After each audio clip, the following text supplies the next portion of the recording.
బులెటిన్లో breaking news. వైసీపీకి షాక్ల మీద షాక్లు తగులుతున్నాయి. రాజ్యసభ సభ్యులు, ఎమ్మెల్సీలు ఒకరి తర్వాత ఒకరు పార్టీని వీడుతున్నారు. ఇప్పటికే 2 ఎంపీలు రాజీనామా చేశారు. రాజీనామా చేసే ఆలోచనలో మరికొంతమంది ఉన్నట్టుగా సమాచారం అందుతోంది. వైసీపీ దీనికి సంబంధించి అలర్ట్ అయ్యేటువంటి అవకాశాలు కూడా కనిపిస్తూ ఉన్నాయి. పార్టీ మారేటువంటి నేతలతో ఇప్పటికే వైసీపీ పెద్దలు కూడా చర్చలు జరుపుతున్నట్టుగా మనకు సమాచారం అందుతోంది. వైసీపీకి షాక్ల మీద షాక్లు తగులుతున్నాయి. ఇప్పటికే మనం చూస్తున్నాము 2 రాజీనామా చేశారు ఎంపీలు. ఇప్పుడు వారి బాటలోనే మరికొంతమంది నడిచే అవకాశాలు కనిపిస్తున్నాయి. వైసీపీకి సంబంధించి మరికొంతమంది నేతలు కూడా మొన్న రాజీనామా చేసిన మోపిదేవి కావచ్చు, బీదమస్తాన్ వారి బాటలో నడిచే అవకాశాలు కూడా కనిపిస్తున్నాయి. మరిన్ని అప్డేట్స్ కూడా తెలుసుకుందాం. మా ప్రతినిధి దుర్గా మనకు అందుబాటులో ఉన్నారు. దుర్గా, దిద్దుబాటు చర్యలకు వైసీపీ అధిష్టానం దిగిందా? ఖచ్చితంగా వైఎస్ఆర్సీపీ అధిష్టానం అలర్ట్ అయిందని చెప్పాలి. ఎందుకంటే ఇప్పటికే 2 రాజ్యసభ సభ్యులు అలాగే 3 ఎమ్మెల్సీలు పార్టీకి రాజీనామా చేశారు. పార్టీతో పాటు పదవులకు కూడా రాజీనామా చేశారు. అయితే ఇప్పుడున్నటువంటి రాజకీయాల నేపథ్యంలో పార్టీ పదవులకు మేము రాజీనామా చేసి వెళ్తున్నామని వెళ్ళిపోతున్నటువంటి నేతలు చెప్తున్నప్పటికీ కూడా ఇప్పుడున్నటువంటి పొలిటికల్ సినారియోలో ఖచ్చితంగా పార్టీ పదవులకు రాజీనామా చేయడం అంటే ఆ పదవి వేరే పార్టీకి అంటే ప్రస్తుతం అధికారంలో ఉన్నటువంటి పార్టీకి వెళ్ళిపోతుంది. అది వైఎస్ఆర్సీపీకి ఆ పదవి ఉండదు. సంఖ్యాబలం ఖచ్చితంగా టీడీపీకి ఉంది కాబట్టి, లేదా కూటమి ప్రభుత్వానికి ఆ పదవులన్నీ కూడా వెళ్ళిపోయే పరిస్థితి ఉంటుంది. కాబట్టి పార్టీకి రాజీనామా చేయడం అన్నా, పదవులకు రాజీనామా చేయడం అన్నా కూడా పూర్తిగా వైఎస్ఆర్సీపీకి వెన్నుపోటు పొడిచినట్టే అంటూ కూడా పార్టీ అధిష్టానం నేతలన్నది కూడా చెప్తున్నటువంటి పరిస్థితి కనిపిస్తుంది. ముఖ్యంగా 2 రాజ్యసభ సభ్యులు మోపిదేవి వెంకటరమణతో పాటు బీదామస్తానరావు ఇప్పటికే రాజీనామా చేసి వెళ్ళిపోయారు. వాళ్ళ పార్టీకితో పాటు రాజ్యసభ సభ్యత్వానికి కూడా రాజీనామా చేశారు. వాటిని వెంటనే రాజ్యసభ చైర్మన్ కూడా ఆమోదించినటువంటి పరిస్థితి. పూర్తిగా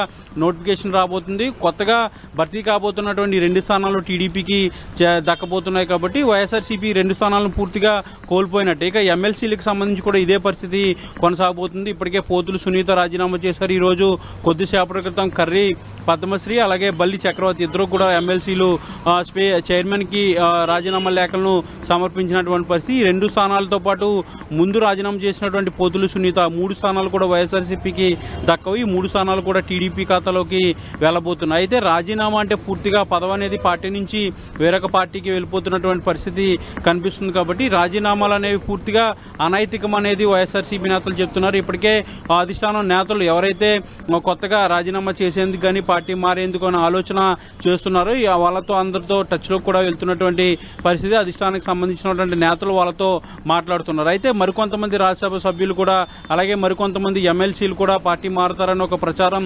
జరుగుతున్నటువంటి నేపథ్యంలో కొంతమంది పేర్లు కూడా బయటకు వస్తున్నాయి. ఈ రోజు కొంతమంది అయితే ముఖ్యంగా ఆర్ కృష్ణతో పాటు పిల్లి సుభాష్ చంద్రబోస్ అలాగే ఆళ్ల అయోధ్యరామరెడ్డి 3 కూడా మీడియాకి బయటకు రావడం జరిగింది. వాళ్ళంతా కూడా స్టేట్మెంట్ ఇచ్చారు.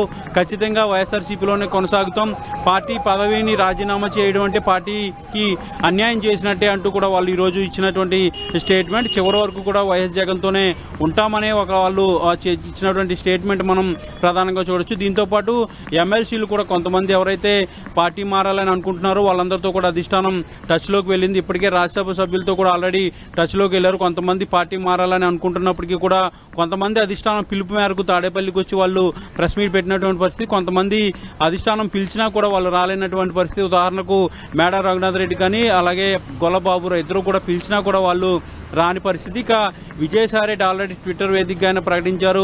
దాంతోపాటు వైవి సుబ్బారెడ్డి వీళ్ళంతా కూడా అధికారికంగా ప్రకటన చేసినటువంటి పరిస్థితి. కొంతమంది అయితే అధిష్టానం పెద్దలు మాట్లాడడానికి ప్రయత్నిస్తున్నప్పటికీ కూడా 2-3 మాట్లాడడానికి సుముఖత వ్యక్తం చేయట్లేదు. ఉదాహరణకు గొల్లబాబురావు అలాగే మేడా రఘునాథ్ రెడ్డి వీళ్ళిద్దరూ కూడా ఈ రోజు పిలిచినా కూడా రానటువంటి పరిస్థితి. అయితే వాళ్ళు వేరే కారణాల వల్ల రాలేదని కొంతమంది చెప్తున్నప్పటికీ కూడా వాళ్ళు పార్టీ మారే ఆలోచన చేస్తున్నట్టుగా మనకి సమాచారం అవుతుంది. దీంతో పాటు ఎమ్మెల్సీలు ప్రధానంగా, ఎందుకంటే మండలిలో కూడా వైఎస్ఆర్సీపీకి బలం ఉంది, ప్రతిపక్ష హోదా ప్రస్తుతం అయితే ఉంది. కాబట్టి మండలిలో సంఖ్యాబలం అధికార పార్టీకి లేదు. కాబట్టి వాళ్ళందరినీ కూడా తీసుకునే ప్రయత్నాలు చేస్తున్నారు. ఇందులో భాగంగానే కొత్త తరహాలో వాళ్ళు రాజీనామాలు చేయడం, ఆ స్థానం ఆటోమేటిక్ గా భర్తీ చేసేందుకు నోటిఫికేషన్ వస్తుంది. కాబట్టి ఆ స్థానం టీడీపీకి దక్కుతుంది. కాబట్టి ఈ విధంగా పార్టీలో చేరకుండా కేవలం రాజీనామా కూడా చేసే విధంగా మాట్లాడుతున్నారనేది ఒక రాజకీయం అనేది జరుగుతుందనేది వైఎస్ఆర్సీపీ నేతలు ఆరోపణ చేస్తున్నటువంటి నేపథ్యంలో ఒత్తిళ్లకు అలాగే ప్రలోభాలకు గురి చేస్తున్నారు మా ఎమ్మెల్సీలను అలా రాజ్యసభ సభ్యులంటూ కూడా వైఎస్ఆర్సీపీ నేతలు చెప్తున్నారు. ఇందులో భాగంగానే అధిష్టానం పూర్తిగా అలర్ట్ అయింది. ఎవరైతే పార్టీ మారేందుకు ఆలోచన చేస్తున్నారో వాళ్ళందరితో కూడా టచ్లోకి వెళ్ళి వాళ్ళని పార్టీ మారొద్దని బొజ్జగించే ప్రయత్నం కూడా చేస్తున్నారు. రానున్న రోజుల్లో మంచి భవిష్యత్తు ఉంటుంది, ఏమైనా తాత్కాలికమైనటువంటి ఇబ్బందులు ఉంటే పార్టీ మీకు అండగా ఉంటుందనే విషయాన్ని కూడా వాళ్ళు చెప్తున్నటువంటి పరిస్థితి. అయితే ఈ రాజీనామాల పర్వం అనేది కొనసాగుతుంది. మరికొంతమంది కూడా రాజ్యసభ సభ్యులతో పాటు ఎమ్మెల్సీలు కూడా పార్టీ మారే ఆలోచనలో ఉన్నట్టు తెలుస్తుంది. కొంతమందిని అధిష్టానం బొద్దగించి వెనక తగ్గిస్తుంది, ఎంతమంది అధిష్టానం మాట వినకుండా ముందుకు వెళ్లి రాజీనామా చేస్తారనేది కూడా తెలిసే అవకాశం కనిపిస్తుంది. ఏదైనప్పటికీ కూడా వైఎస్ఆర్సీపీకి ఒక షాక్ అనేది చెప్పాలి. ఎందుకంటే ఇప్పటికే ఓటమి పాలై పెద్ద షాక్లో ఉన్నటువంటి వైసీపీకి ఈ వరుసగా రాజీనామాలు అనేది మరింత నష్టం చేకూర్చే పరిస్థితి అయితే కనిపిస్తుంది. పూర్తిగా కేడర్లో అయోమయమైనటువంటి పరిస్థితి కూడా కనిపించే ప్రమాదం ఉంది. కాబట్టి అధిష్టానం పూర్తిగా అలర్ట్ అయింది. ఎవరు ఇకపై ఎవరు రాజీనామా చేయకుండా పదవులు పోకుండా దిద్దుబాటు చర్యలు అదేవిధంగా జాగ్రత్త చర్యలు అయితే వైసీపీ అధిష్టానం తీసుకుంటుందని చెప్పొచ్చు. ఝాన్సీ. రైట్ దుర్గా.